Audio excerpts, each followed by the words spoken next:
ایک دفعہ ایک عورت کا بچہ گم ہو گیا۔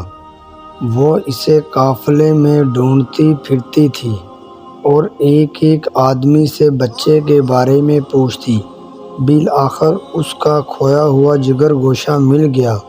اس نے لپک کر اسے سینے سے لگایا، مگر اسے یقین نہ آتا تھا۔ وہ بار بار اس کا منہ دیکھتی اور خوب پیار کرتی۔ ہر شخص اس کی کیفیت سے متاثر ہو رہا تھا۔ عین اسی وقت آپ صلی اللہ علیہ وسلم صحابہ کرام سے مخاطب ہوئے اور فرمایا، کیا خیال ہے تمہارا، یہ عورت اپنے بچے کو آگ میں ڈال سکتی ہے؟ سب نے عرض کی، نہیں، ایسا ہرگز نہیں کر سکتی، کیونکہ اسے اپنے بیٹے سے بے پناہ محبت ہے۔ آپ صلی اللہ علیہ وسلم نے یہ سن کر فرمایا، اللہ تعالیٰ کو اپنے بندے سے اس سے کئی گنا زیادہ محبت ہے۔ وہ ہرگز نہیں چاہتا کہ اس کے بندے دوزخ کی آگ میں جلیں۔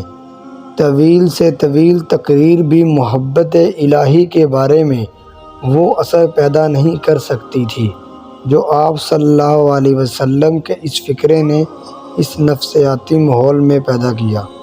میں نے ہر کام میں تیرا نام لے کر کیا یا رب، اور لوگ سمجھتے ہیں کہ بندہ قسمت والا ہے۔ اللہ پر گمان نہیں، یقین رکھو، تمہیں بہتر نہیں بہتر ملے گا۔ سلام کو عام کرو، چھوٹے بڑے کو سلام کریں، گزرنے والے بیٹھنے والے کو سلام کریں، اور چھوٹی جماعت بڑی جماعت کو پہلے سلام کرے۔